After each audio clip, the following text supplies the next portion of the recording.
Hello and welcome to the ESCAPUZZLE podcast, your one-stop shop for all things escape rooms, virtual and tabletop escapes. My name is Corey, and as always, joining me is my puzzle pal Helena. Hello, Corey. Nice to hear you. I know, it's been a while. It's It been has about been a 8 weeks while. since we last recorded the last episode, so if we're rusty, we apologise. But joining us today are Elliot Humphries, who's the senior creative, and James Smith, senior games designer from Professor Puzzle, the company behind escape games like Danger of the Deep, Curse of the Dark, and The Escape from the Grand Hotel. How are we doing today, gents? Are you well? Yeah, great, thanks. Great. I'm really happy to be here. Perfect. What we like to hear. It's a lovely, cold winter's evening. Winter finally feels like it's coming around, but we're here. We're having fun. We're vibing out. Definitely. I've got the heater on in here. I'm keeping myself Warming up. cozy. Nice and cozy. It's really cold in my room, but we're pushing through it. I woke up this morning absolutely fuming that it was even a little bit cold because I feel like we haven't had a cold morning in so long. It's been really nice weather, but like not nice enough to call it summer, but nice enough for it not to be winter yet. I mean, I don't know where you guys are, but we've had thunderstorms and rain and hail today. Whoa. Oh, it's Yeah. been a little more chill up here. All We're right. up in Newcastle, so surprisingly, in the north, we tend to get the worst weather, but No, it was all concentrated solely on Twickenham today, I think. I mean, we have had like a weather warning out for about 4 weeks for really severe hailstorm and thunder, but it just never has happened. I did the Great North Run half marathon the other day, and it rained almost the entirety of that, so that wasn't fun.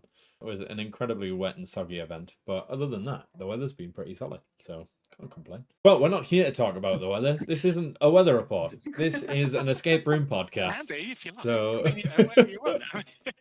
One of the things that we like to do here on the ESCAPUZZLE podcast is our escape room player profile, which is where we sort of get to know you guys in some quick fire questions, which hopefully you guys had a read through beforehand, and we'll get to know you guys. So one of the first things that we have on our list of quick fire questions is our player type or stereotype. We put out a blog post a little while ago with the different stereotypes that we found in escape rooms. Some of those have been added to, some of those have been amended. But what would you say for each of you is your player type or stereotype? I definitely am very slow, which is not great probably for, under pressure situations, but I need a bit of time to think, I think, if that would be me. Slow burn processing. Yes, and I'll probably get it, an hour after everyone else. I mean, in a 60-minute room, that's not ideal. No, it's not. But it's, Oh, I looked at those a bit closer. I did look at them. It's probably focus. It's spending maybe too long focusing on one thing when you should be looking at something on the other side of the room, probably. So I think we are hearing that you are an overthinker, is that right? Yeah, I think overthinking. Yeah. That just sounds like I'm bragging, though. It sounds like I'm just saying, no, Not at all. I just think too much, Yeah. yeah, James's weakness is that he has no weakness. Yeah. It's just way too good. Brain is too big. In an escape room environment, what would you guys say is your favorite theme? I quite like a historical one, like an Aztec or an Egypt one. I'm drawn to. I like my horror as well, but I think those sort of adventure-y feel. Lara Croft-esque, Yeah. sort of dropped into an adventure, Indiana Jones kind of thing. Yeah, I think I would probably go the same. Actually, I think we're fairly aligned on that stuff, or kind of something a bit more science fiction-y is probably mine as well. But James and I have spoken at length about how much we love science fiction-y settings as well. So no, I just put my camera on. I can't think of a sci-fi one off the top of my head. Actually, we've done recently. It's a theme that we've always played around with, isn't it? But we've not actually made a sci-fi one yet. But I mean, I tell you what, the first at-home escape room that I did was I think it was the Pharaoh's Tomb by Exit, which I thought was Okay. very good. I thought it was a good intro into that series. That one probably sticks in my mind. It might not be the strongest one thinking back to it, but that one, there's also a local escape room here in Windsor that has quite a nice Aztec tomb sort of theme around it too. Absolutely love the Exit games. I know Yeah. some of them have got a bad rep, and some of them are fantastic, but every single one that I've played I thoroughly enjoyed. I don't know what it is about just being handed a box of things to look through and just being let wild. I absolutely love them. Yeah. And all of the fun little secret mechanics they have in. I know. Super fun. The first couple of games I did, I've done the Pharaoh's Tomb, I've done Sunken Treasure. I think I've done all of the ones, but you know, like the first generation of them that they came out with, I don't think you could beat them. The Orient Express one, like, A lot of people love that one, don't they? oh, Orient is Abandoned good. yeah, cabin. the Abandoned Cabin. How good is Mhm. that game? Yeah. The Stormy Flight, which I think was actually like the second or third series, but I played that game and was like, oh, this is brilliant. Do you know when you stop in the middle of the game and you go, oh, that You know, happened? I don't think I've actually done that one yet. Can't believe we've got talking about a competitor They're good whilst games. whilst Let me get interviewing excited you about games. guys on a tabletop aspect. They're very good at what they do. It's fine. They are. Well, we like our genre stuff, Elliot. You And I. like, So, like, Yeah. we like all our genres. Like everything that we always do, we always like start with a genre and we go from there. So And So, when I was wh- saying, oh, sorry, the sci-fi thing as well, James is going to kick himself now because we did do a sci-fi escape room game. We did Escape from the Space Station, oh yeah, we did. Didn't we? obviously, Oh yeah. which is Escape which from is a Space Station. which is Rather the It's one, only a little. It's sci-fi. only a little mini thing. It's a like little it's mini It's a pickup. pickup. It's fine. And that's one I I, did I forget didn't. that. Yeah, Sure, you James didn't work on designed that. it, but I didn't work on it. But Yeah. it's got a lot of the hallmarks of just kind of being trapped in a space station, solving this stuff with computer panels and things. Just in a little small format box. So that's good fun. It's a The little chan- travel thing. It's chances are not, it's up there. it's not. I'm It's here for for a train journey sort of thing, yeah. Always thing with it. It's how I keep my husband like going before food arrives at a restaurant. Is I'll take a handbag game, which is typically those little rubbish games that are like Connect Four or like Go Sushi and all that I stuff. can't believe you just called Connect Four those little rubbish games. You know what I mean? Like you can. No. The We're one going that to I've got. highlight that right there. Do For all you of the make tabletop enthusiasts out there. do you make I'm him play so Connect sorry. 4 on his own? No, we Or play you it play it with together, him? like over a table. You Sit him made on a him sit and separate play- table, waiting for his food, playing Connect Four by himself. Oh no, I'm such an awful wife, aren't I? But occasionally we'll take like a board game to play. And normally it's have you ever played Ravens? The Odin's Oh, Ravens, that one? Odin's Or... Ravens, yeah. Yeah, sorry, I we think I have call it played that. Ravens. Yeah, That's like a really nice and quick game that you can kind of get Yeah. out before your appetizers arrive. Just That's better. In my head, I was like, ain't no way you're pulling out like Catan at a restaurant. Taking up like 4 Simple. tables, ready to go. D&D campaign before starters. I mean, I'm sure we could try it. Be absolute carnage. So we talked about all your favorites. Okay, I am going to be the negative Nancy of this podcast this week. What is Ooh. your least favorite theme? Either to write or that you've played and gone, that's rubbish, I won't do another one of those, or that you're just like, not bothered by it, probably won't create it. Over to James. Yeah, Is okay. James your negative Nancy? Oh, I'm definitely the negative Nancy. Yeah, I'm always. Actually, Elliot's the negative now. You're way more negative than I do it with a smile. you do it with a smile, so you get away with it. That's customer Uh, service right there. I mean, we were talking about this before, and I think hotels fell in. Oh, really? Yeah, That's a surprise. yes, it's just a hotel, isn't it? I mean, what can you do? I mean, unless you're doing The Shining, what can you do? It's a hotel. Hotels are nice. I feel like there needs to be some sort of crossover. It needs to be a hotel crossed with something. There needs to be something else going on in each of the rooms that has a rhyme and reason, and it's not Yeah. just go in and break into a safe. Yeah. This comes out of our Escape from Grand Hotel, obviously a wildly successful game for us as well. And we also did another game recently, Unclaimed, which we call a puzzle adventure game, and that's set in a hotel as well. So I think we just burnt ourselves out massively on things you can do in a hotel. We spent hours and hours being like, okay, so what rooms are in a hotel? There's rooms, there's a hallway, there's a lobby, and then by the end of it you've done everything. It's been kind of a bit of a slog for the past couple of years. Trying to make the most of these hotel games.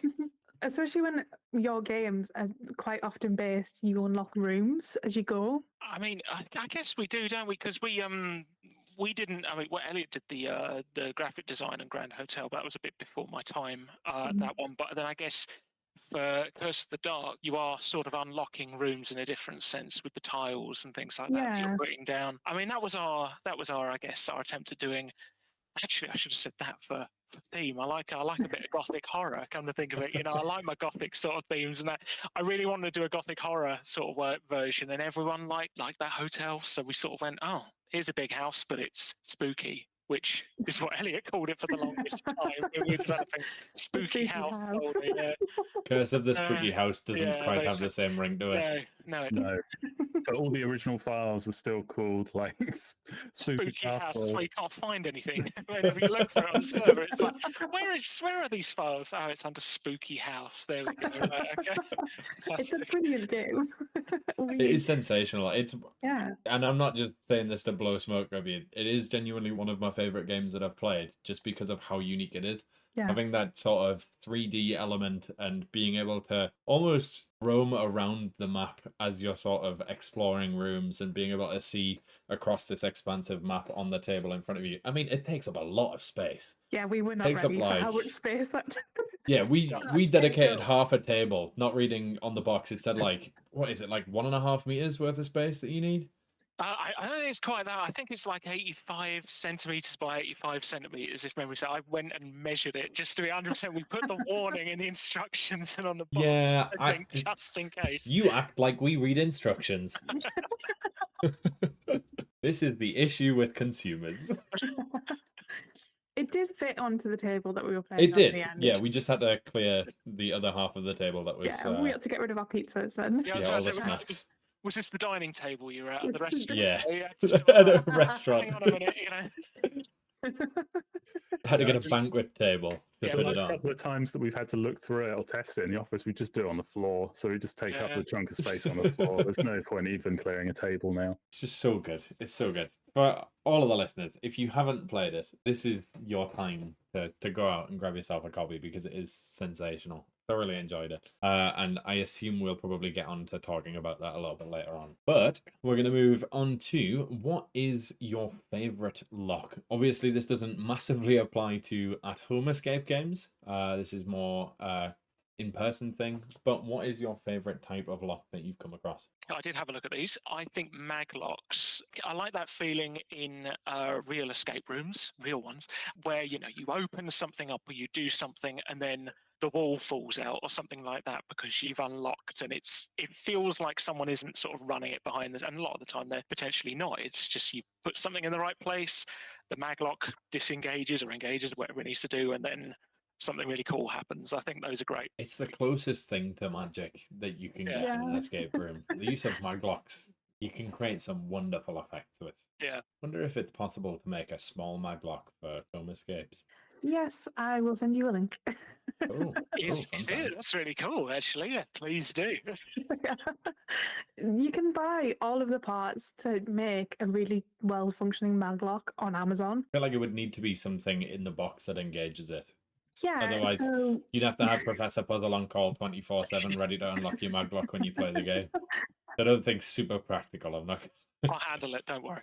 yeah, We've got a dedicated team. the one that I use is kind of less than a credit card would be. Like they're Wow. pretty small. Yeah. I mean, that's still bigger than I had in my head, but that's still tiny. But even they've also make some other ones that they like can fire a pin out, so it's kind of like a latch, and when you unlock it, it like properly pushes it out. Oh, And okay. even that is tiny, and you can get that on Amazon. They're super cheap. They are really Sounds coolly dangerous. made, so you do have to do some fiddling to make sure they don't set on fire. But they are great. I really enjoyed putting them in games. Oh, I can't wait to run this past our technical team. That's going to be amazing. Yeah, I was Okay. gonna say, Fire might happen. Your fire might happen, but it's like 20% of the time. It's all right. It's fine. health Yeah. and safety might have a field day with that one. It's the way that you've got to set them up. So you've got, because they're obviously magnets, and they are like electrical magnets ones that I was using. And if you set it on and locked it and left it, it would like heat up and heat up. And I wasn't realizing that this was happening. So I was like, I can smell plastic burning. Like, what is burning in this escape room? It's fine. I figured out it was my magnet, and I went through about 3 of them before I figured out how to correctly set it up so it didn't set stuff on fire. But if you would like it, I can email you it. That's absolutely fine. Fiery maglocks does not sound like something that should be put into games anytime soon. Can I have that as my favourite lock though? The exploding Fiery. lock. The exploding, melting lock. Yeah, Yeah. no worries. Do you have an actual favorite lock, or is that what we're going with?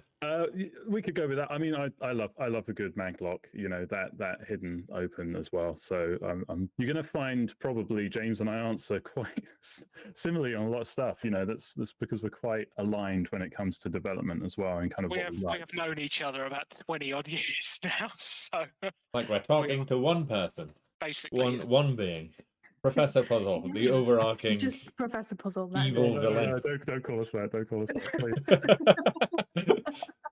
So have you worked together for 20 years, or have you just known each other for 20 years? Just known No, each other. yeah, We no. went to school together, and then James kind of came into Professor Puzzle a couple of years ago. I've been working at Professor Puzzle for 13 years now, long time. And then James came in a couple of years ago because nearly 5 years ago, I think. Yeah. I was like, I know this guy. He's really he spends ages overthinking everything. It's going to be really great.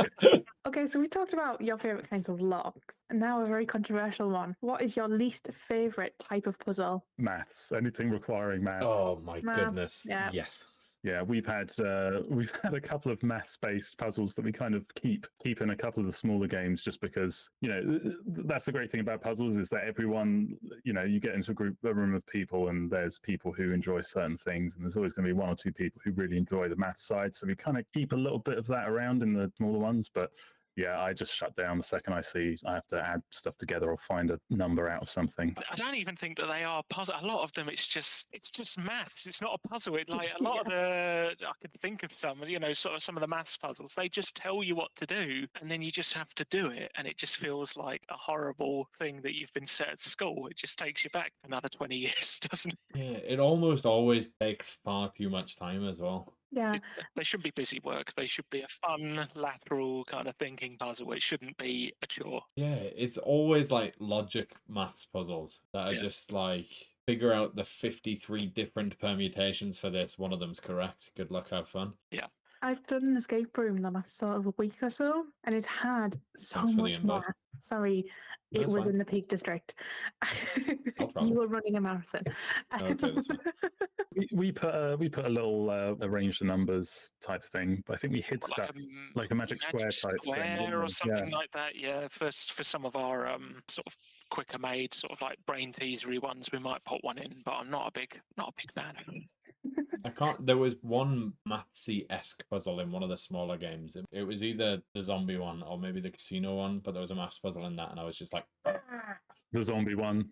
It's the zombie one. Yeah, caught me out, and I was like, oh, they got me good here. All the other puzzles absolutely blitzed through in that one. I was just like, ah. Yeah. But it was carnage, but it was still thoroughly enjoyable. Enjoyable chaos. So let's move on to what we think our strengths are. This can be either in an escape room environment or it can be on a tabletop basis. So obviously if you're solving stuff at home or if you guys obviously making stuff, what would you say your strengths are in an escape room environment, if any? You guys look like you're really, really racking your brains. Yeah, we're actually pretty terrible at escape. It actually occurred to us that this isn't a good admission, but in terms of like in-person escape rooms, we've never done one together before, even though we've known each other so long. We've never actually gone. We even said the other day, like, I'm looking at these questions, like, we should probably go to an escape room together instead of like doing it separately. I've got no idea. For a minute there, I was like, maybe we should evaluate each other's strengths. And then it was like, I don't know what his strengths are. I've got no idea what he's like in the escape room. He might run around screaming about not being able to get out. I mean, I don't know. I would say he's probably I think you're quite a calm head and all that if I was going to evaluate you. But I don't know. That's just based on how you are in the office. Full-on psychoanalysis. I mean, at the end of the day... Full-on appraisal going on here, but I think he's quite a calm person. So I reckon he'd be quite good. Yeah, I mean, I would probably say I'm pretty decent with dexterity-based stuff. Moving stuff around that requires, balancing of things like that. I quite enjoy that, actually. I'm purely basing this on a thing I did at a mini golf course the other week where you had to balance a ball on the end to get it from one side of a thing to another. It's not an escape room, but it was kind of an escape room puzzle. You had to ball from one side to the other on the end of a golf. What's the stick called? Golf club? Is it a club? I almost called it a cue. Go Spots. you. Definitely not. Yeah, we are not sporty people here on the ESCAPUZZLE podcast. But there's a point where we differ, actually, me and Elliot, on puzzles. I cannot stand dexterity or like physical puzzles. I cannot stand them. I break them.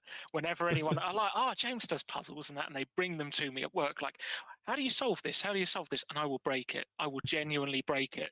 You give me a puzzle cube, I'll smash it to pieces. Not even intentionally, sometimes intentionally, but not even intentionally. Like, there will be in bits, all of the little letters and everything. I can't stand them.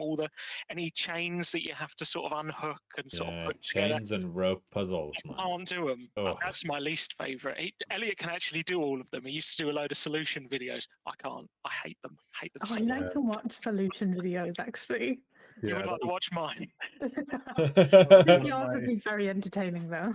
One of my early jobs at Professor Puzzle was being the hands and filming all the solution videos. I had to learn how to do all of the wooden and metal puzzles. So, every day I'd be sat there trying to figure out how to take something apart and put it back together again. And then not only just learn how to do that, but also learn how to do it perfectly on camera in one take, whilst also stood at a funny angle, trying to kind of keep everything in shot. So I think that's where I've honed my dexterity skills over the years. That sounds terrifying. Fair play. Because when I do any of those metal puzzles or anything like that, it does not look graceful at all. That's the fun part, is if you learn how to make it look graceful, it's almost a bit like magic, where you can kind of rock up to someone and say, I can do this, and you do it really quickly in front of them, really seamlessly, and they're like, oh, how'd you do that? And then you watch them fiddle around for 2 hours trying to bend 2 pieces of fake metal and get nowhere. Yeah, I'm the person bending the metal.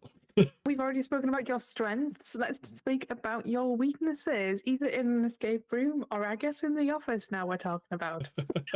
This is slowly becoming a therapy session. Is that It's what a this little is? bit, isn't it? I can hear. Are you guys okay? James, what's your weakness is, I don't know, actually, I'm not going to say. Slightly. Well, no. What were you going to say? All right, let's have it out. All right. This is about to be the most heated episode of the ESCAPUZZLE podcast ever. I was going to say like getting a bit flustered or something like that, but it sounds like Elliot has something to say. I was actually going to say, Okay. I mean, you're actually probably better now. Better now than you were, but you do get a bit panicked, and I have to kind of be like, it's all right, James. It's going to be fine. We'll just do it this way, and that will work, and then it works. Screaming through the problems. Yeah, but that's great. That's why we work together so well. Is James gets all panicky, and I kind of. Oh yeah. I bring all the problems, and Elliot brings all the solutions. There you go. It's fine. It's fine. Like yin and Completely yang. equal partnership. Yeah. Go on, James. What's my weakness? I was going to say something you wouldn't be able to put on your podcast there for a sec. There, I won't do that. Uh-oh. What was that? No. Now we have to do it. No.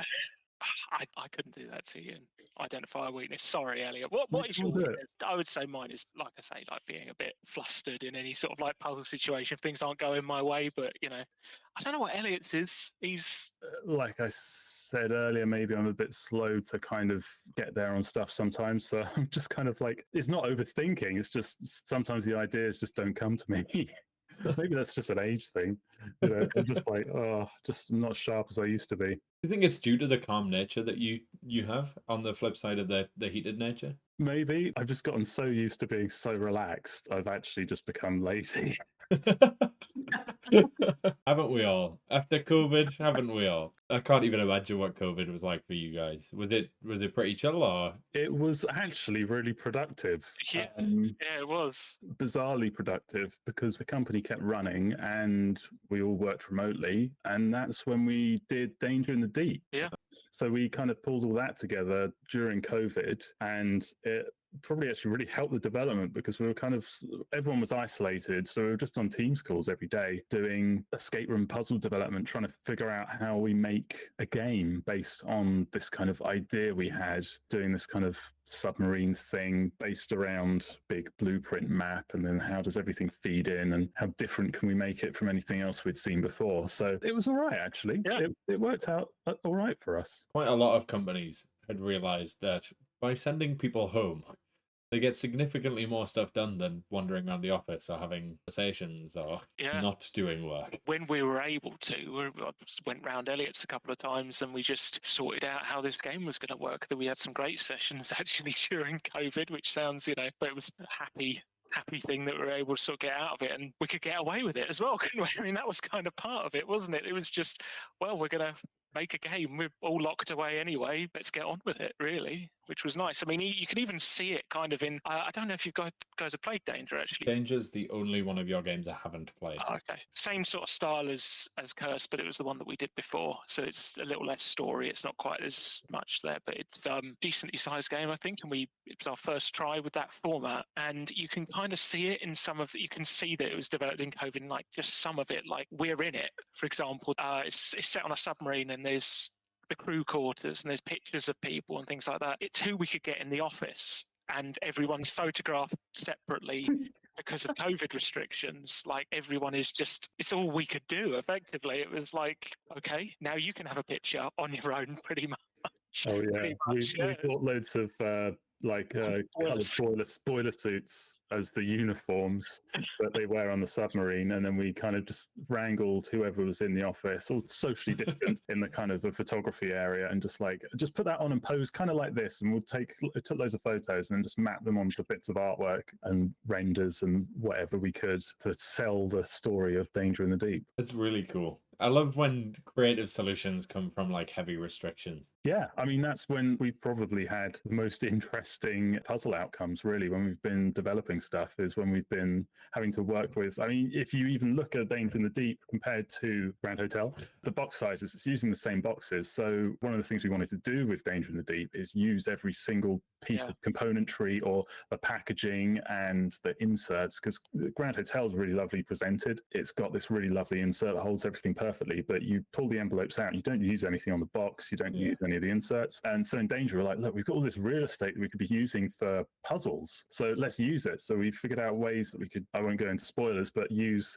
parts of the box in order to do puzzles. And then we carried it back into Starline Express in one of the latest revisions we did of that. We did a thing where we reuse the insert in that with other things. So it was kind of those restrictions brought about these kind of really lovely creative solutions to making unique puzzles. I absolutely love it when an at-home game uses everything in the box, like secret panels or using components on the outside or things that are hidden in the instruction manuals, things like that. It's just so much fun. It's just that out-of-the-box thinking that makes a game really stand out, and it's something that you guys do really well. Thank you.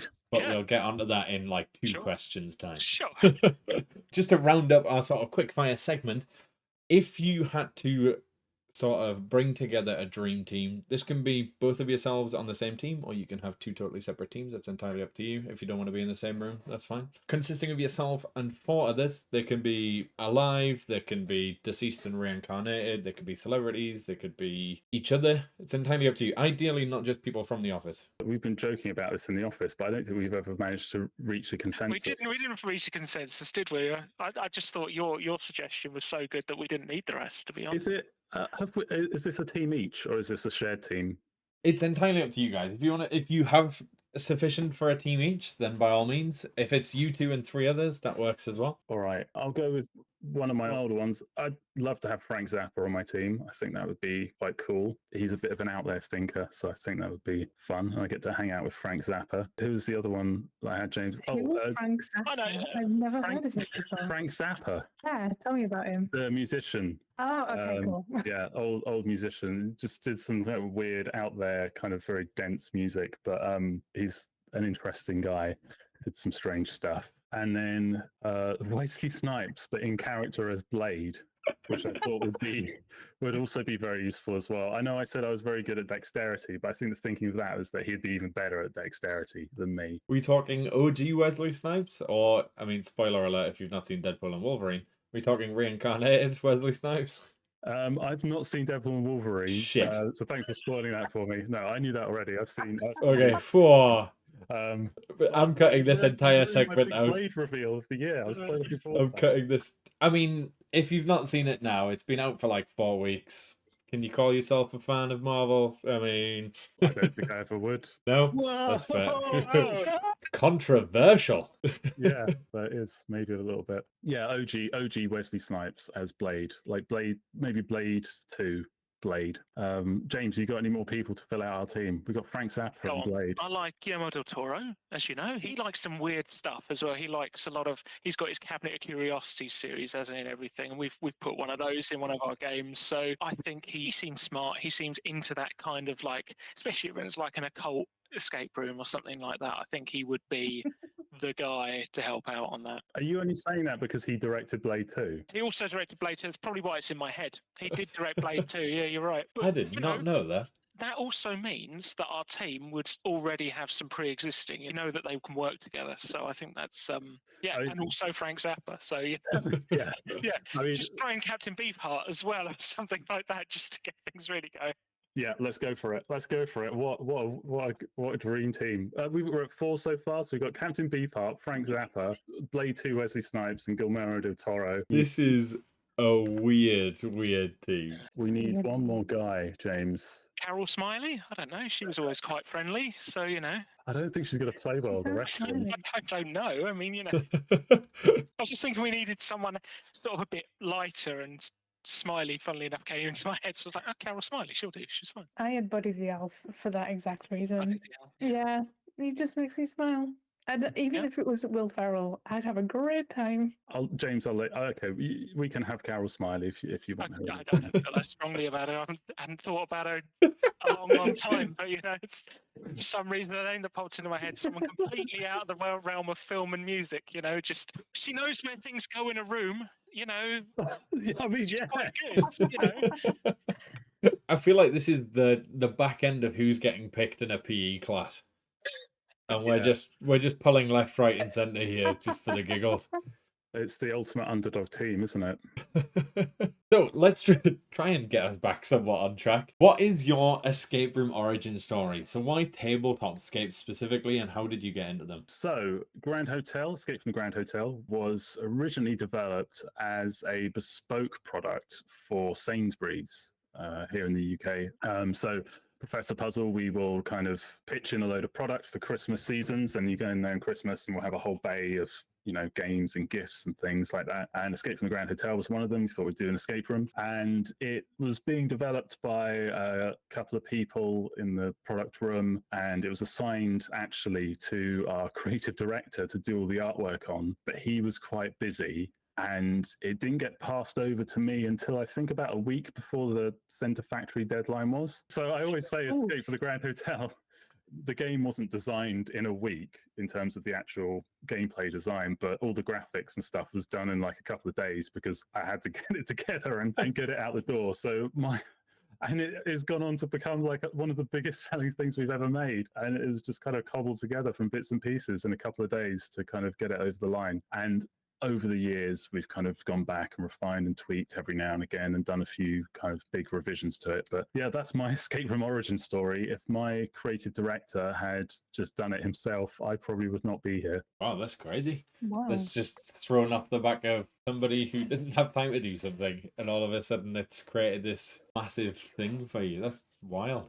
Yeah, it's what's that? Isn't there? What's that thing in the Spider-Man, the late Spider-Man films? What's that? The thingy moment, the animated ones.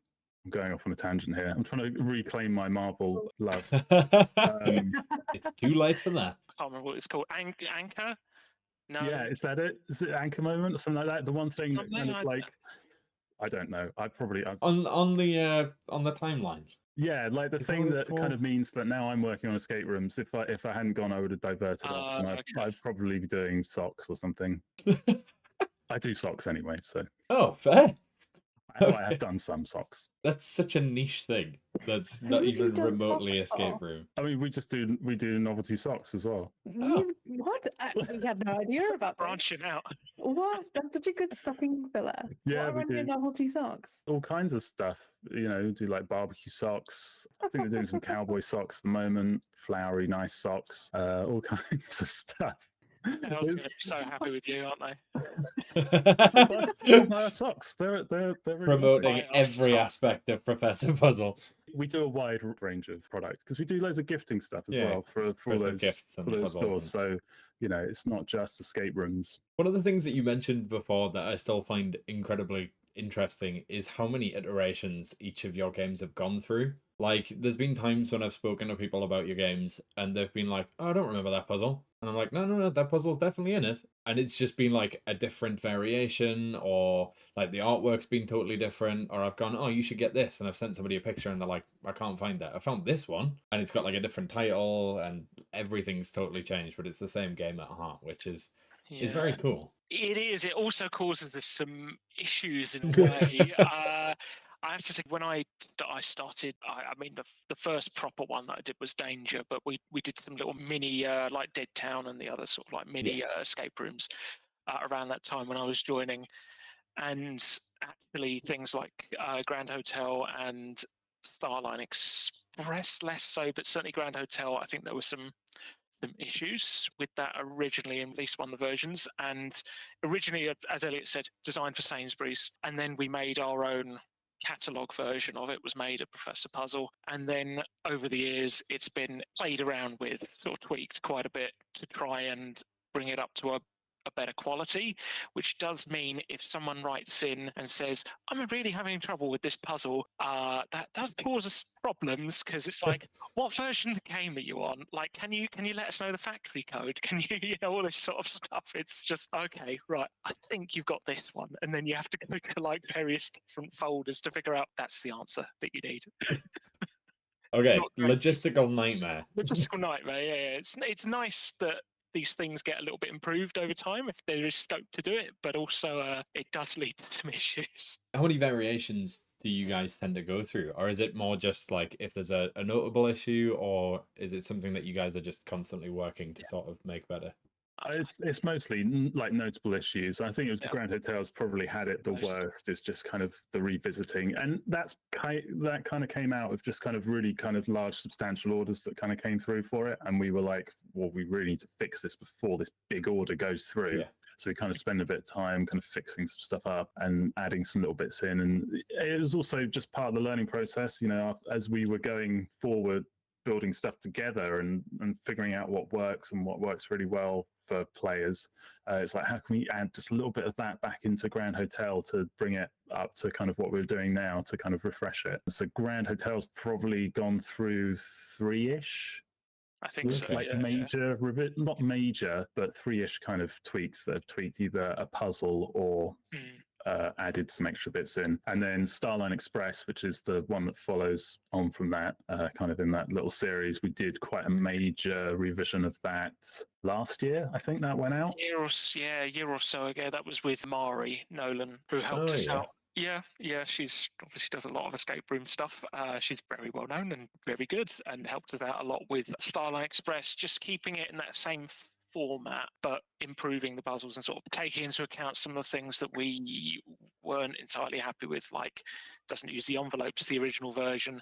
Well, a later one does, at least. It uses better. I think Elliot mentioned earlier there was the little things hidden in the box and things like that. Yeah, just bring it a bit more up to date, which was nice. It's nice to hear you guys looking to constantly update old stuff. I feel like a lot of companies, once they've made something, that's it. It's done. If it's selling well, they're not going to bother. They're not going to go back and revise it. It's done. It's making money.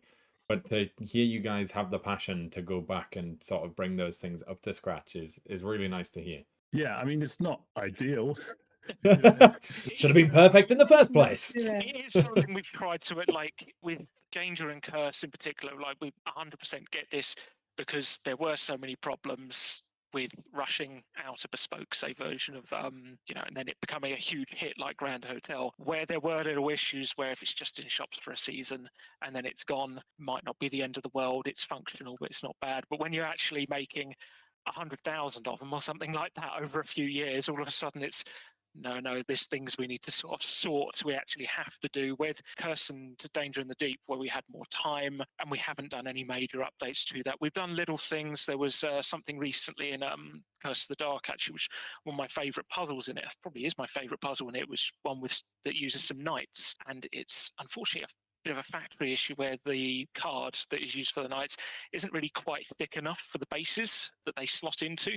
So we've made little updates to that since. We've got like a new it's not a massive update to the game or anything like that people have noticed, but we've sort of corrected the card thickness a little bit sort of going forward, and we've made sure like we've put new cut lines in it and things like that just to make it a little bit easier for the end user. They're things that ideally we want to just avoid altogether. Yeah. But like there are always going to be, I think in fact there was a mistake in this one of the solutions. There was a slight typo or something like that in Danger in the Deep. It wasn't huge, but we went back and sorted it, because if there's a reorder and we can sort it, then we probably we put a lot of work into the hints, or we built the hints so that the first one, I don't like it when a hint gives you too much right away and also not enough. So we built it so that the first hint is just very regimented. It just tells you exactly what you need and what you should already have unlocked. So if you have missed it, this is the reminder. This is to help you out a little bit. Yeah, I'm pretty sure it was the hint that got us back on track without us having to go to the solution. It's one of those things,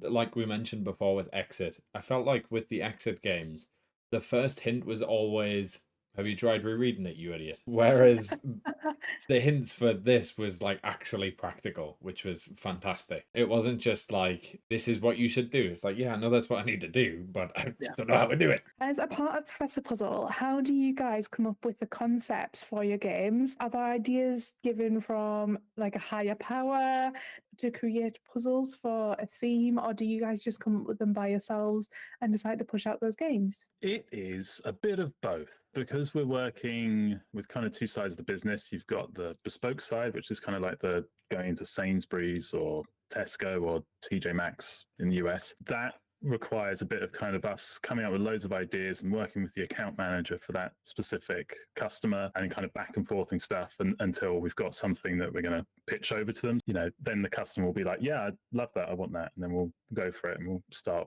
working on it. On the catalog side, Curse and Danger, I think, were quite self-initiated by us.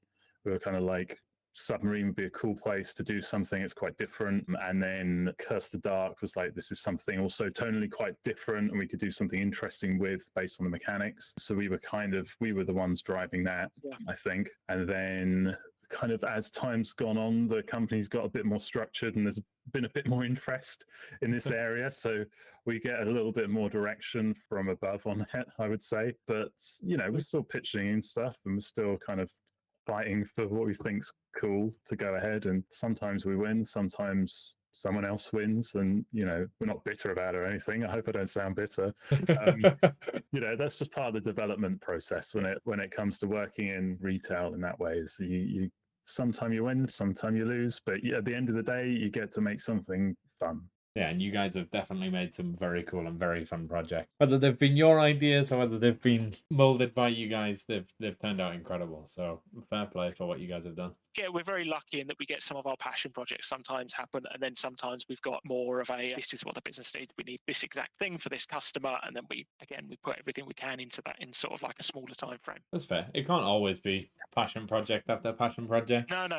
No, it can't. It's a business at the end of the day, and they've got customers with very specific kind of looks and feels as well. So it's one of the strengths we have as a company is that we're able to deliver across all those fronts.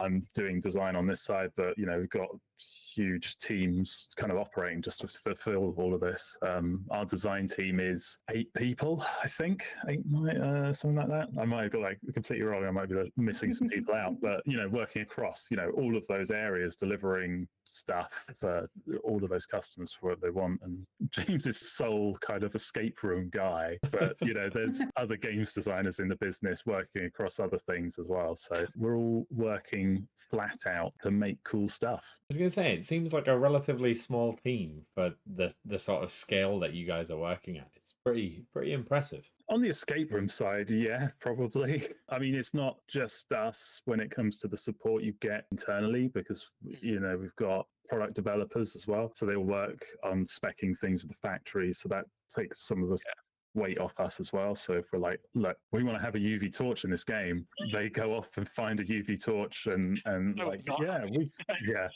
UV torch in Danger in the Deep probably got a bit too far before anyone realized maybe we shouldn't have done this. The amount of safety testing this needs, thanks guys, it's You get a product on your table and you play it and you're just like, oh, that was cool. You never really think about the RNG and all of the other stuff that goes into it and the small intricate thoughts that go into every single piece of that design to make it the best experience.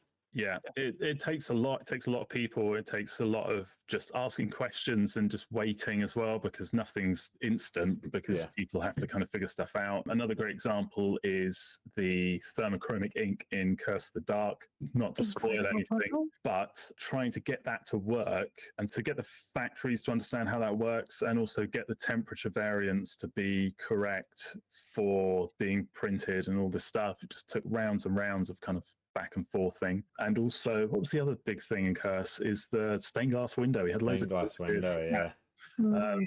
We wanted to do some really cool stuff with stained glass windows, like putting colored pieces on top and having all this kind of multicolored thing going on. But the logistics of getting all that stuff to work together just never really happened. So we kind of had to go with the red in the end. We get one color. We weren't originally, because we'd done sort of a red, sort of like there's a little bit of red light filtering in that puzzle, and we'd done it before in Danger, and that's not quite what I was originally like thinking. Oh, we'll just do that again. That wasn't the plan. And then it sort of like fell into, okay, we've got red. What other things can we do with this that's a bit more interesting? I think we probably do it a little bit better in Curse, but like, because it has a couple of uses, which is quite nice. Yeah, I was looking through that stained glass window over everything before the obvious thing popped out, and I was like, oh, maybe it's just this thing that's sat right in front of us. How long does it take you guys to get from sort of concept to execution, or does it depend entirely on the project? Go on, James. Oh, no, I was going to say it depends whether it's like on our bespoke side of the business or one of our, what we call our catalogue ones, our games that we make for us. It does vary. So one of our bespoke games, it's hard to say because there's so many like different areas of the business as well. There'll be our product developers and production teams as well. We'll be doing things behind the scenes and talking to the factories, which add time on. That's all part of it. But for us, I mean, like we've turned around bespoke games in 4 to 6 weeks before and less. Wow. Some of them are very, very quick. So you can't be flashy. You just get something that works and is hopefully is fun, but you just got to fill an order and you've got to get them out nice and quick. For something like Curse or Danger, it's longer. I mean, I would say, was it 5 months on Curse? I mean, that might not even be including play testing. I'm trying to think.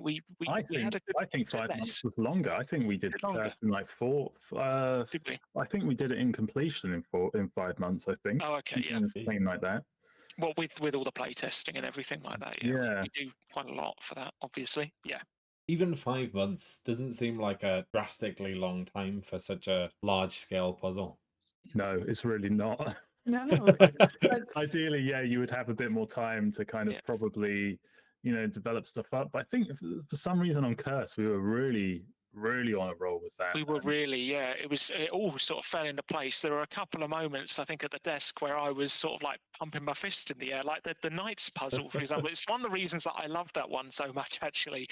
As well as bringing everything together, it's a puzzle that brought absolutely everything together, and the idea just came to me in about 5-10 minutes. It was done, and it was just, there we go, got the puzzle. That's it. That's exactly what you need to do. And I think we've got some photos somewhere of us like actually drawing out the symbol that you're going to do. We've still got our COVID masks and everything on, like doing it in the office. And it was just this great moment of, we've got so many puzzles. I think we ended up with something like 30 puzzles, and we cut down to the best ones for that game because we were just on an absolute roll with it. But it was because we were just it was the thing that we were working on. Elliot usually has so many other things that he's got as well, and he did have other jobs to do at the time, but we were able to put more time aside and just do meetings and just focus on it. I think the theme helps there as well. The fact that we were dealing with a castle, so we were taking, we were adding on all these rooms, and we had kind of those limitations as well of like, right, the library. So we're going to do something with portraits because it's the library, so that's quite fun. And then we were doing stuff with towers and stuff. Sorry? Art gallery, I assume. With sorry, the library's a different puzzle. Yeah, the library. So we've got to do something with some paintings in that library. Sorry, yeah. Books, we did books there. The library, we did, what was it? The book spines, yeah. Yeah, the book spines. I love that puzzle as well. If we wanted, there's something interesting there as well, where we've done translated versions of this. Yeah. Now we've done a German version and Right. Polish version we did last year that launched this year, didn't it? And the book spines puzzle just does not translate very well. It's kind of the one that comes up all the times because you're dealing with, what's the name of that thing? We can view it. Ambergram? Ambergram, yeah. It Yeah. just doesn't really translate. So I think the Polish version, that just became That's like the most different, isn't it? there That, isn't that, one. that one, it's a similar. What I really liked was we've got partners with Moses do distribute it in Germany, and we've got Fox Games in Poland, and we've spoken to both of them, and they've got some really excellent people working there. We were like endlessly impressed when we sent it over to them because we were worried about things that would be lost in translation. We'd sort of like identified what they were ahead of time, and they were just on it. They were completely on it. What was really nice about both of those teams is they approached those puzzles from like two different. The Moses in Germany, they made it work. They made it work. They found the words. They made it work. They changed something else later in the game. One of the other puzzles, I think it's like I want to say it's like the last piano puzzle was a little bit different, I think, in German. But the Fox Games approached it and changed the puzzle a little, made it work for them, which was nice. It was nice that they put so much into like a localized version for each. It must be absolute chaos trying to convey the same meaning or the same answers throughout multiple languages and trying to keep the puzzle as similar without changing it entirely.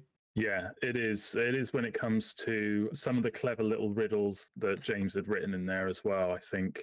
But it's a testament to their teams, really, because they knuckled down, they played the whole thing, they got to know it as well as we know it. I remember us sitting down, going through the whole game, Google translating absolutely everything, just to kind of almost expecting to find something that's completely wrong or just didn't really work. But they absolutely nailed it. I really did. The one that really they put so much thought into it. Like I actually, now that you mention it, with the little riddles and things like that, because it's a gothic horror escape room. Some of the puzzles, they're like little. This is getting a little bit pretentious, but it's like wrote some of the riddles in like iambic heptameter. It's like proper poetry, sort of like written puzzles and things like that we've got in there. And Moses looked at it and they sent us these things back with like their corrections and everything, and they said that we wanted to like keep the rhythm. I mean, the rhythm I imagine works differently in German. It's not going to be the same sort of thing. It's not the same language, but it's like we've done this to keep this riddle feeling like a poem or feeling like some sort of stanza or something like that. I thought that those teams were both absolutely amazing actually in their translation work. That's so unbelievably impressive. That's really, really cool. Yeah. You don't really think about the games that we play in like our native languages being translated into something else, especially when it's got such a unique stamp on it, to then completely change how it potentially sounds or it potentially runs. Like, I would not have even thought about that, to have to then translate exactly what this game is into a different language or even like to a different community almost. I know this was a massive thing with when they were translating the Harry Potter novels. Obviously, in one of the films, one of the phrases, the letters move around to create Yes, the new Tom phrase. Marvolo riddle. I think I know what you're going to say. Is it the French one? They had to translate all of them into the different languages, but they still had to allow it to change from one phrase to another whilst maintaining the same meaning and same phrasing. Yeah. Which is so unbelievably impressive that they've managed to do that. Might be wrong on this one, but I think his middle one, because it's Marvolo in English. I think it's Elvis in French. I have a feeling it's Elvis. Yeah, very creative name changes to make it all work. Yeah, it's if I remember correctly, it's the Tom Riddle thing, isn't it? Yeah. Yeah, where his name changes. It's so cool. So cool. And to see the thought and effort that's gone into that, which obviously then reflects on what the other teams are doing here as well, is very, very impressive. It is that localization sort of aspect that if you think about, like, if it's a board game or something like that, you translate what the cards say and the instructions and the rules and everything like that. I don't want to, I'm sure it's a very difficult thing, but like, all the same, but a game is trying to be as clear as possible. So hopefully I would think that the language, it is more of a translation, just making it as clear and easy to understand as possible. And that's probably the challenge. With this, it's almost, we're trying to be a bit cryptic with what we're saying already, and now we're filtering it through another language. And you've got to worry, if I use some, phrase or some sort of idiom in English, that's not going to make any sense in another language at all. So like that little reference I've made, that it's not going to make any sense at all, and someone's got to completely redo this. And they did great. I mean, as far as we know, it looked great to us. I mean, it was really impressive. Did we do Aquarium, which is one that you worked on that I didn't work on? Didn't that get translated into Yeah, it's in Mandarin Chinese. Yeah, that one. Wow. I mean, Wow. that's I like, hope that not like that's an escape room for kids. Although I've seen that in Tesco. I think Tesco have picked that up recently. So yeah, it's in Tesco. I think it's for like 8-year-olds, sort of like target age for that. But yeah, it's been translated into Chinese. So Oh, that's an entirely different alphabet altogether. That's crazy. Yeah. yeah. we have an artworker guy who, on a lot of stuff, he does a lot of translation stuff for us. I'll sometimes do some bits if they're really like abstract and he just doesn't understand it. But I think he had to do the Mandarin translation. I really feel bad for him because, you know, it's just so different. I think it just went through rounds and rounds and rounds of just sending it back to them saying, no, you've done it wrong. Poor guy, but he's really good at his job. So we're going to give him more translation work. Double down on it. Obviously, we've touched on a few different elements that make the Professor Puzzle games so unique, but what would you guys say are the elements that you've brought to the table that make this super unique? I would say I think like table presence or like a unique mechanic, that was a really important thing to us when we were doing Curse and Danger.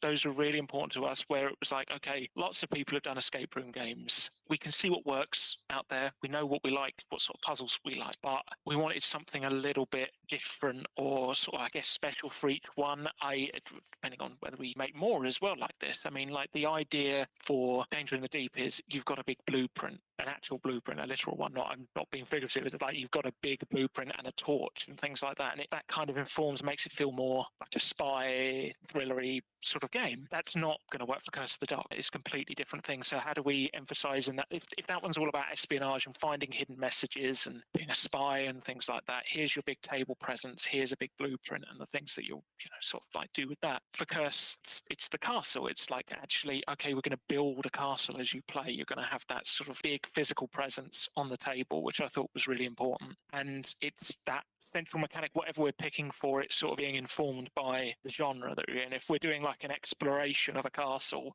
then we'll go with a tile-based system. We'll unfold it, and that sort of emphasizes what you're doing. So I think that's something that we always had like right at the top of like any like design thing that we were doing for either of these was what we wanted to achieve. Yeah, and I would also say great value, great bang for your buck. 100%. You know, we're very keen on basically over delivering for the price point, and that's also, I'll go on about our other teams there. You know, our product development teams and our production teams. You know, really working through making sure this stuff costs really, really well. I mean, Curse the Dark should not be sold at that price point. But what you get, it's ridiculous. It is But ridiculous. 2 hours of gameplay and the amount of pieces for what, like £25, if I remember Yeah. correctly?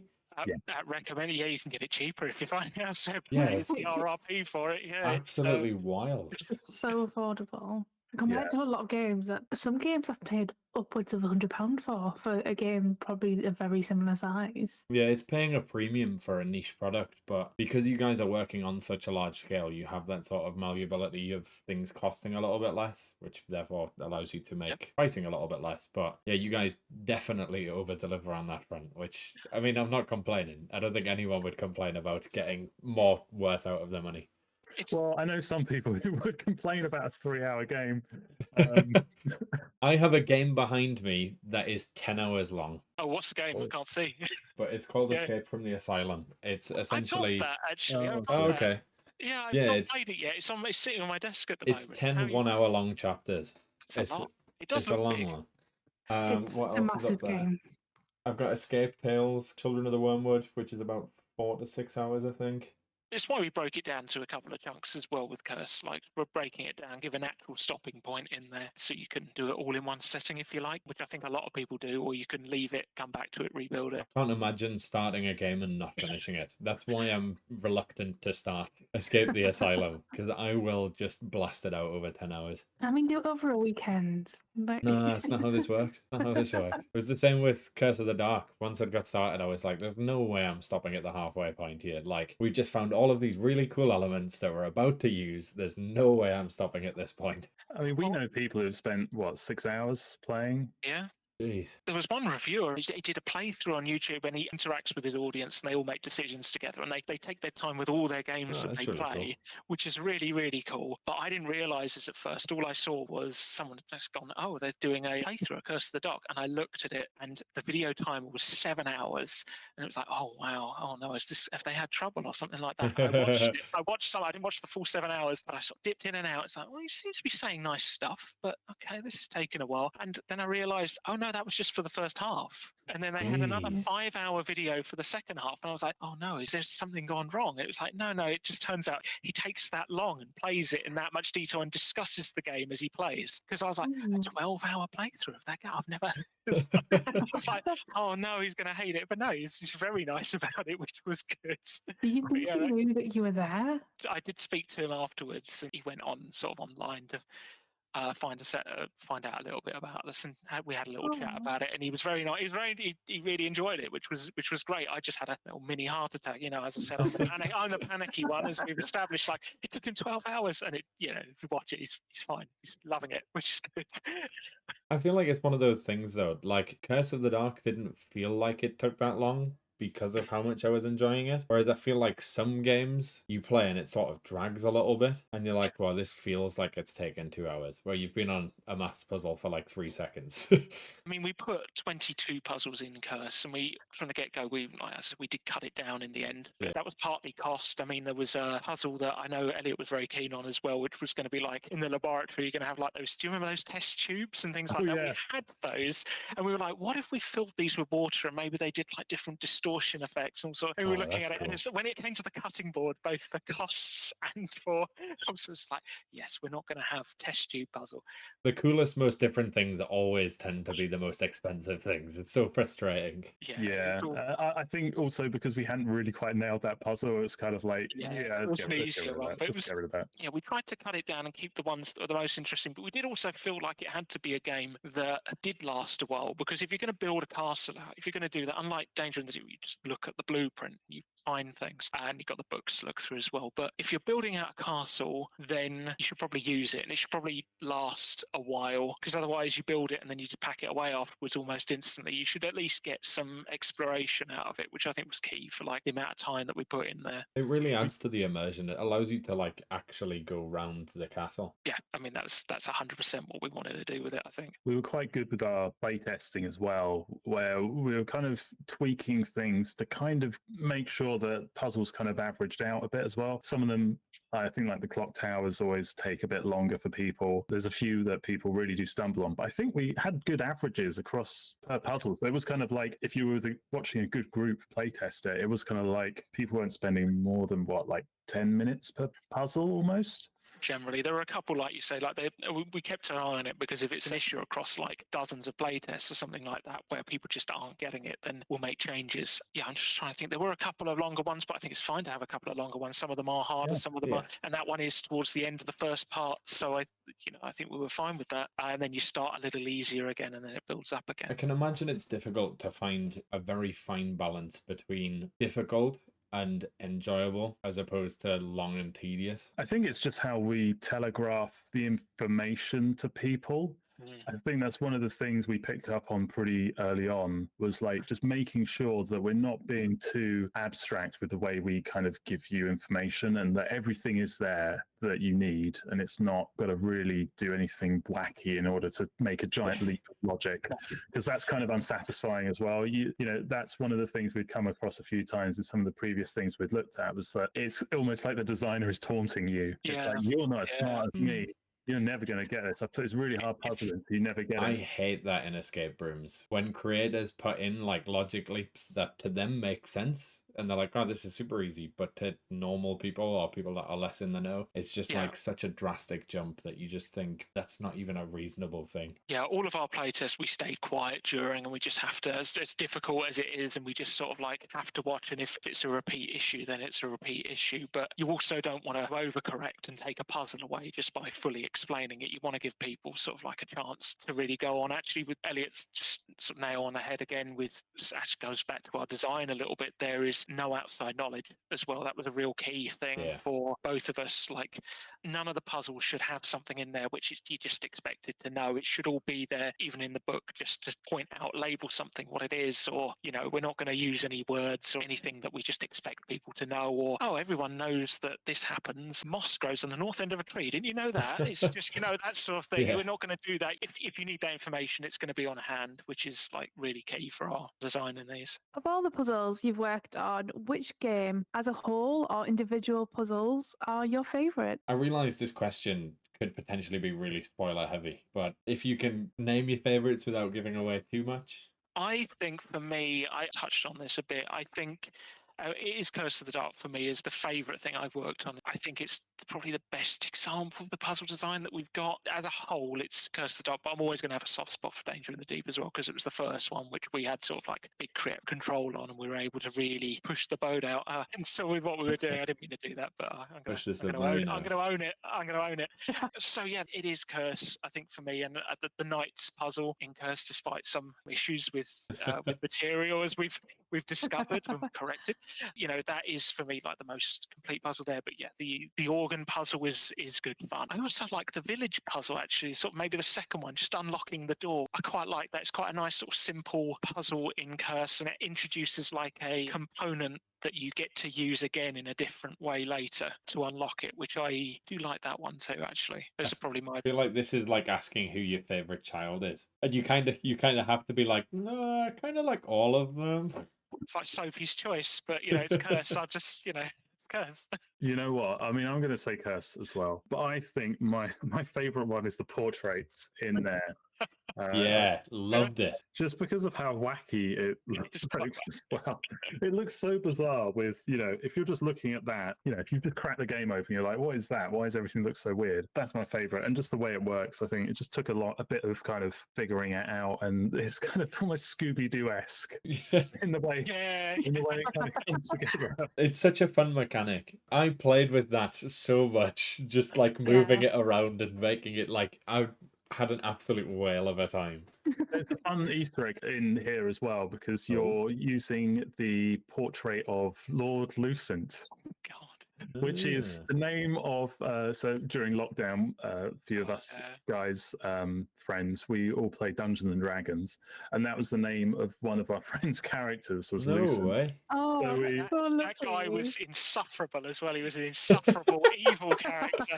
Chaotic good. It was the least chaotic good character I think I've ever seen in my life. It's just pure evil. He was just, oh, I didn't get my way in a shop. Well, I guess I'm going to burn this shop down then, aren't I? It's like, oh, okay, who do I want to be my evil overlord character in this game? Oh, you know what's quite good? And does not sound remotely chaotic good.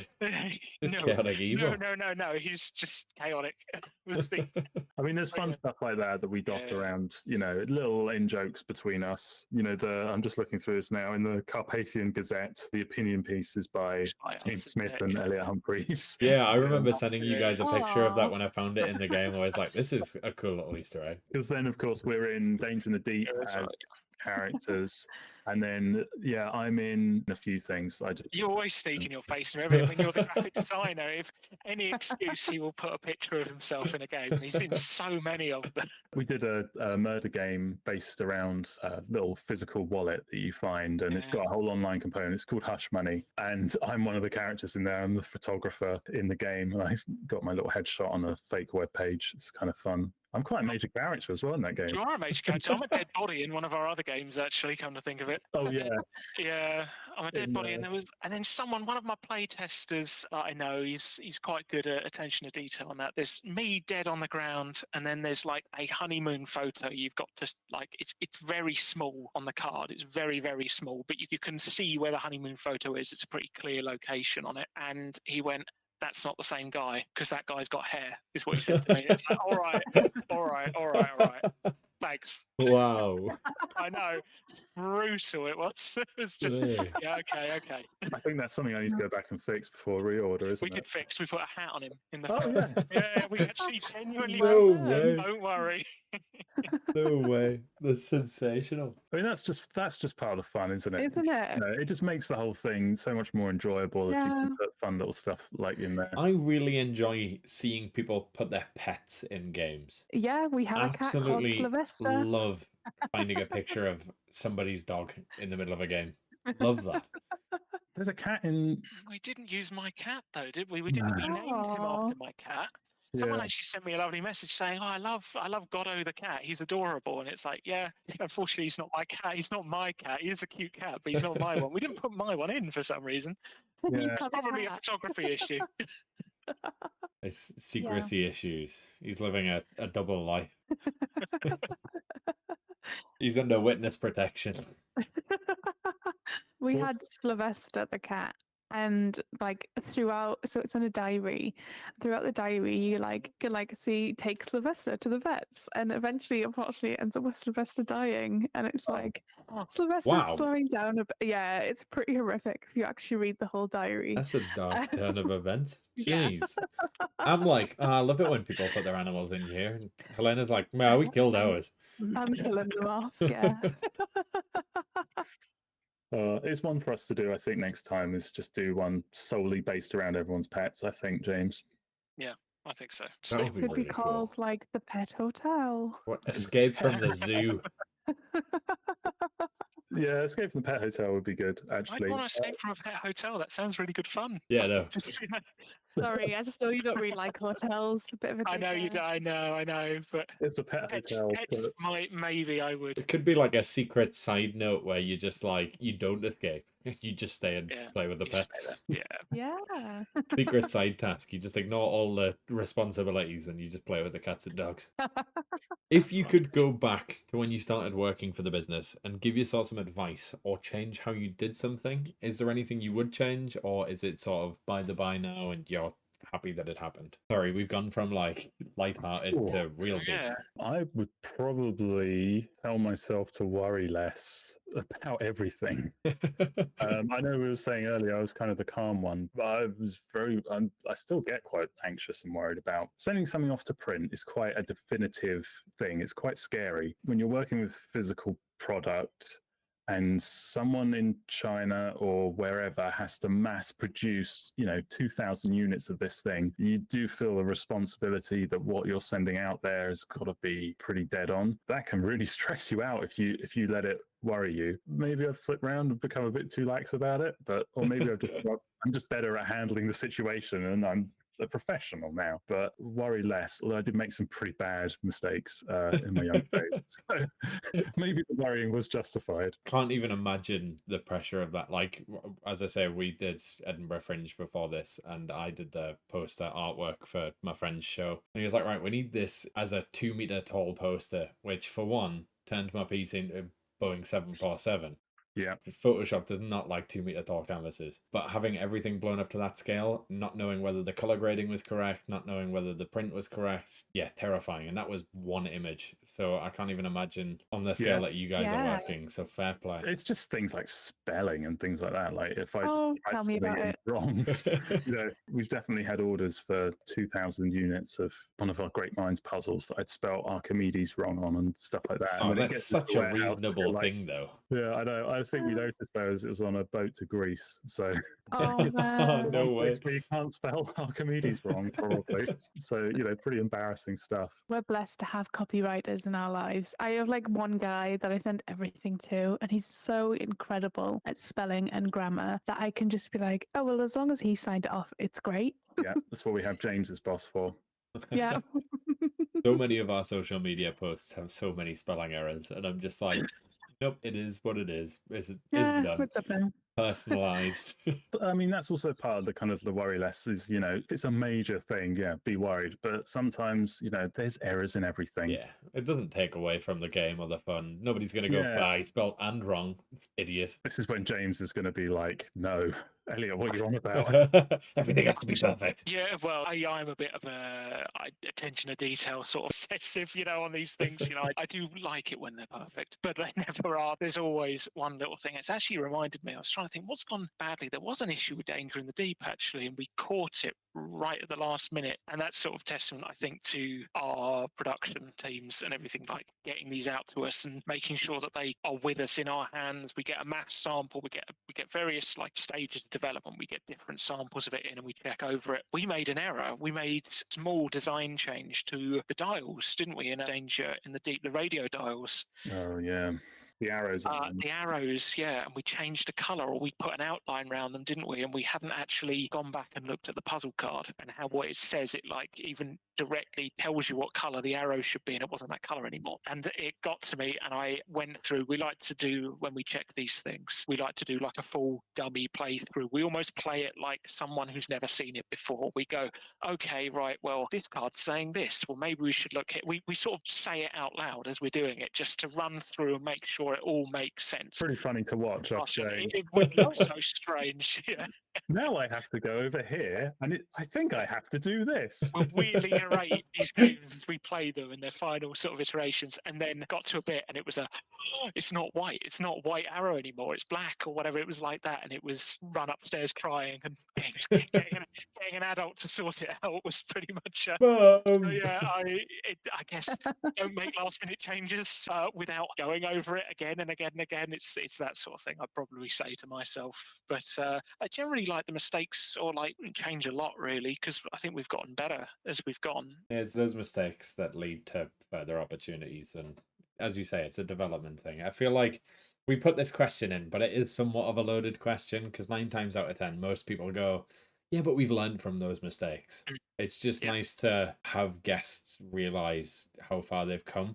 So that's why we put the question in. It's a little bit loaded. And you just want us to tell you all the juicy mistakes we've made. Yeah, exactly. It's hilarious for us to we listen want to to hear you. them. We want to hear about all your spelling mistakes, all your miscolored vowels. Us dyslexics feel a little bit better.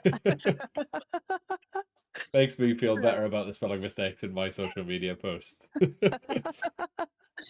If you could have an unlimited budget to create either an actual in-life escape room, so it might be that you decide that you would like to change one of your games into a full-size escape room, or a tabletop game, what would you do with an unlimited budget? If you could make Curse of the Dark as an actual escape room, that would be sensational. A castle's included in unlimited budget, isn't it? I mean, I think like 100%. Gothic Castle, then yeah, it'd be great. I think about the maglocks you could have as well as an unlimited budget. Like they'd be over everything, wouldn't they? It'd be amazing. Be magic. So magical. Submarines also on the cards in an unlimited budget, though? Or you could go wild and wacky. I think I would do. I mean, I would love to do a real one. I mean, I need to play more real ones. I need to like find the time to actually do it because they're great when you actually get to go and so many different things you can do with real. Sort of like when you're in a room, you don't have to have a card with a key on it. You've got the key. You've got cool physical things we could do. But I guess like there's a few themes we've had in mind over the years that I think would be really cool. I mean, like, did you go to that secret cinema for Blade Runner, Elliot? Yeah, I was there. You went to that, yeah. We went there with like, you. yeah, we went to that. Yeah, it was a group of us. So I'm just being 100%. We both went to that, and like you could do something like that. You could do like Blade Runner, like sci-fi with lots of like. There was that cool like laser thing as well that we looked at once, wasn't there? That component, that like 3D lasery thing on the wall. We could do all that kind of cool stuff. That'd be a good setting in like a real room. That'd be great. I'd love to have something that kind of works against you, which I think could be kind of fun. I was thinking about this earlier in the car. It's probably going to be about as much nonsense as my Blade 2. All right, we love nonsense here. Almost like if you did something tabletop. I'm talking like unlimited budget here, but it's quite difficult to reconcile unlimited budget with also like if we had unlimited development budget, would the game also end up costing like £200 or something like that? I probably wouldn't want that. I'd probably want something that's still quite accessible. Don't think about that. Don't think about that. Forget about that. I have to think about it. I'm trained to think about it.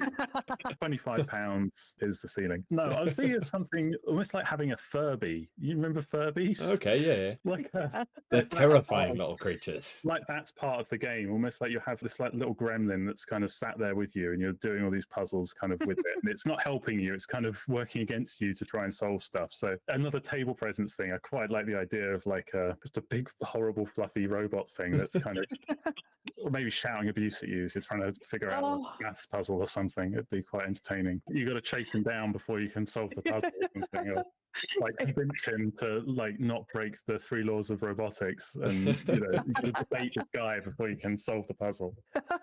I feel like I'd just be sat at the table crying. This Furby absolutely having my life. And I'd just be there like, I just want to solve the crossword. Yeah, Please, Gizmo. I mean, it'd be great. We could tie it in. We could get the Gremlins license. You could actually do it like a little gremlin. It'd be Oh, cool. A little gizmo. That'd be fun. Maybe we should pitch that. those movies, they absolutely live rent free in my brain at all times. And if I stumble across something, I'm like, oh my God, that's so incredible. Would you guys like to work with more IPs? Or is it Yeah. something that you think's restrictive or a logistical nightmare? Obviously having to get approval and things like that. Yeah. Why not? I think that'd be fun. I don't know if it would be restrictive because we've batted around things before. And like James has said, we've kind of been working in these kind of genre areas before when we're kind of talking about stuff. And it's always off the back of kind of pop culture references, really. You know, the 60s inspired kind of James Bond's-esque thing in Danger in the Deep. And then Curse of the Dark, we were playing a lot of Resident Evil 7. Was it 7? It was Village. We were partway through development, and then that came out, and it was like, oh, this is definitely feeding into this as well. You can fully get that vibe from the first, Yeah. like the opening sort of 10 minutes of gameplay of Yeah. Curse. You definitely get the Resident Evil vibes. I'm a big Resident Evil fan. Well, some of them, but Yeah. like, the ones Cool, that good. I love.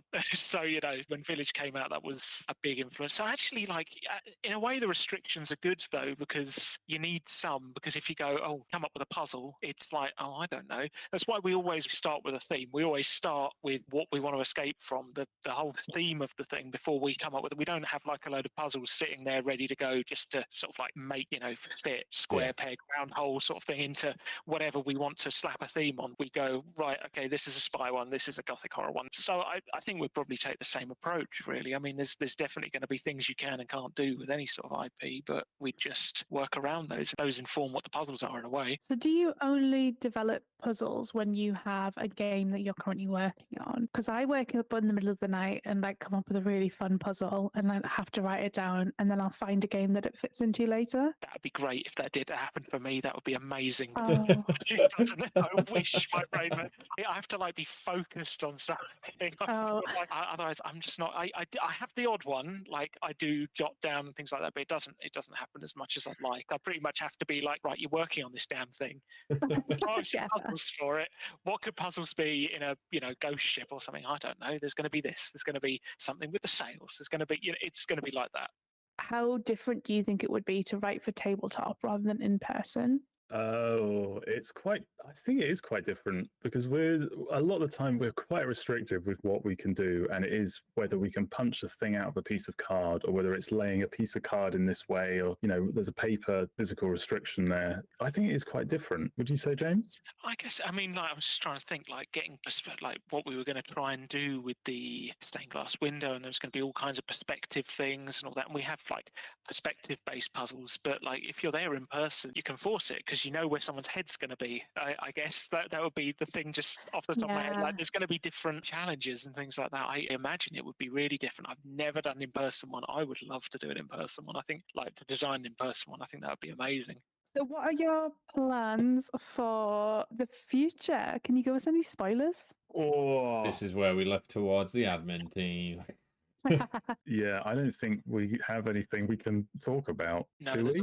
there's conversations, isn't there? But not ones that we're able to talk about because they are just conversations at the moment until we know. I mean, nothing might all fall through. So what we've been doing recently is we've been doing more murder mystery games. That was what we were tasked with for the past couple of years. We've actually been mostly off escape room games since Curse of the Dark. I've done some bespoke ones with Elliot, sort of quicker ones for like Sainsbury's and TJ Maxx, but we've not obviously had a follow-up to Curse yet, and I'd love to do one, but there are conversations about hopefully getting back into escape rooms properly at some stage, but we haven't got anything concrete yet. I've got a lot of early documents of like some rough ideas and some puzzle ideas and things like that, but it's whether we get to move forward with it because they are conversations that are being had at the business. So a bit of a cliche, but I'm going to say it. It's we've done We're doing all this really fun stuff, but we can't tell you anything. I can't tell you anything about it. It's just going to have to away. That's fair. That's fair. We're not here to get anyone in trouble. So what about this murder mystery stuff?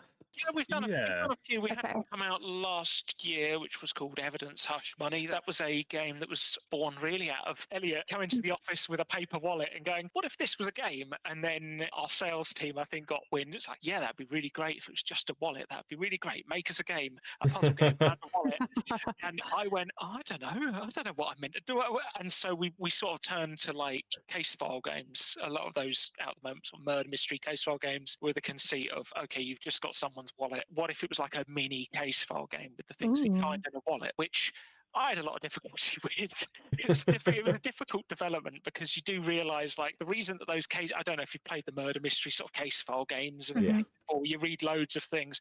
I think what works so well about them is that they're all authentic pieces. Like, okay, so we can do that with a wallet, no problem. But there's a lot to read and like pick out the details. But when you've got like a mini wallet, what would you have in a wallet? I don't know, a debit card, some train tickets, some things like. It's not going to take very long. So we lent more on digital with this, and we ended up building like a digital platform that asks you questions from the evidence that you've got, and actually that enabled us to effectively make a case file game where you had a physical wallet. All of the other evidence was like on this online system that you unlocked as you went. That was our attempt, I guess, really at one of those sort of case file games. That was a lot of development, a lot of digital side development on it as well, which was sort of challenging, but I think has worked out quite well for it. That was our most recent catalogue development. We have done some other crime games as well, haven't we? We've done some like bespoke ones too. Yeah, but they're in catalog as well. There's Crypto Killer, which is the one where you're dead as well. Yeah. It's kind of almost got a bit of an unlockish type system where you're combining pieces of evidence in order to make a combination, and then you're cross-referencing that against something else, and it unlocks another card that you can draw, and you keep going. So, that was quite fun. And then I think you used the same kind of system on Murder in Tinseltown. Oh, yeah. You did with Kelv. Yeah, that was another one. So the idea was going to be like a quick thing that we could do for bespoke, but it turned out not to be, because we effectively took one of our murder mystery games, which was just like a party game where you read out a script, and it didn't really have any, like, you couldn't really translate it into a puzzle where you solve things, because you read a script and then it's just more of a guidance to having a nice like dinner party. Really, it didn't quite work as a solving murder mystery game or anything like that. So we basically just had to come up with a new game around it in the end. But we have a nice format that works. It is based on that sort of unlock. I also took a bit of inspiration from 50 Clues in there as well. I don't know if you've played those 50 at all. Clues, so good. They are grisly. They're very dark. It was a really nice change though, because I feel like a lot of escape games are very upbeat and all about having fun, and this, like, it's not about that. yeah, this is not that at all. This is throwing your morals out in front of you and being like, make a decision, good luck. Yeah, they're interesting games. And they're nice. We've met them as well, haven't we, actually? I think we've met, or like some of them. It's always the case when the people do like horror stuff, they turn out to be the nicest people you could meet. We've met them at like Eston and places like that before. They use a similar thing to unlock. So we sort of took that sort of thing. We did something sort of very light and bite-sized, which I think worked quite well, but built on it a little bit with that Murder in Tinseltown game, where it became more of a discussion element to it, or where you have like either unlock or 50 Clues, you've got a linear path through the game, which you still have in Tinseltown, but you've got like optional things that you can find. If you just do the linear path, you get maybe half of the cards or a third of the cards. But if you actually investigate everything and you build up a fuller picture of the evidence, and you get all the cards, and you can pinpoint your suspect better at the end of the game. So we've been playing around with sort of like different formats for murder mysteries and things like that. So case files, like combining elements together to unlock evidence games, things like that. That's what we've been doing over the past year or so. And I think a lot of those games are all out now on various stores. So yeah, more recently, we've just been doing a couple of games behind the scenes. There's one that we're looking to pitch into bespoke, which was originally designed for catalogs. So hopefully that'll be actually quite a nice, an even smaller sort of pickup experience, maybe like keep the sort of 20-minute plays and things like that we're looking at the moment. But there are discussions about escape rooms as well, and we're hoping to go back to those at some point soon, probably. There you go. Enough of a teaser. Just to whet our appetite. I know.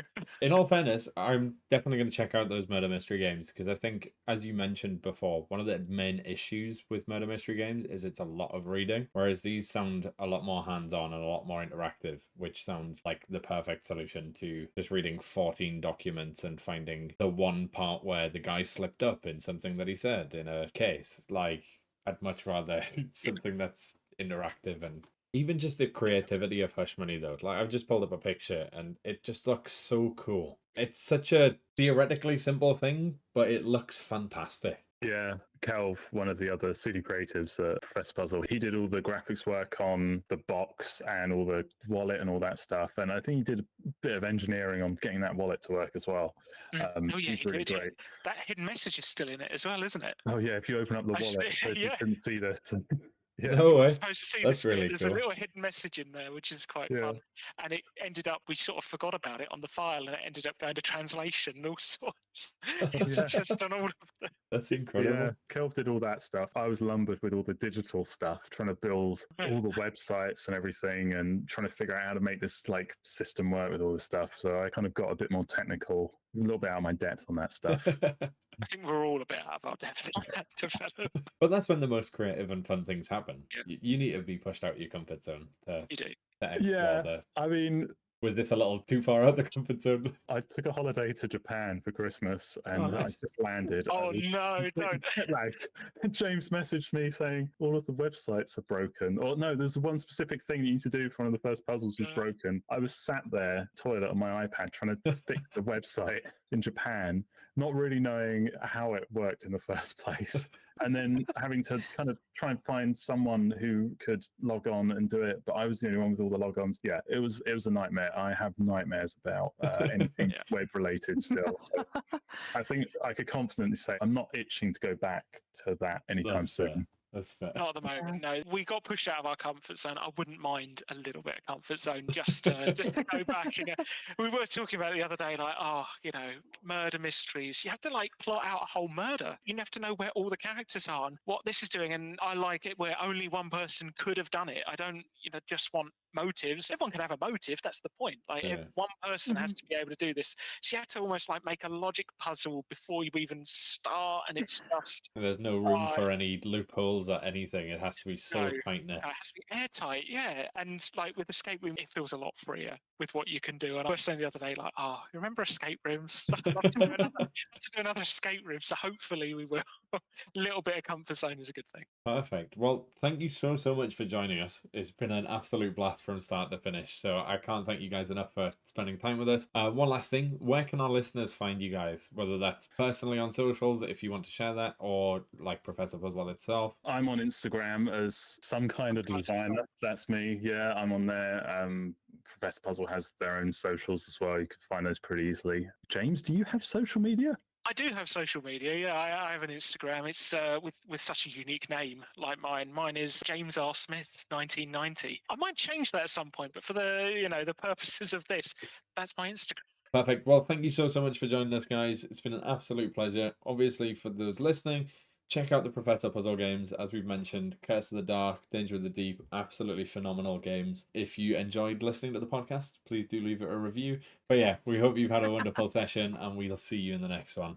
Bye. Bye. Bye. Bye.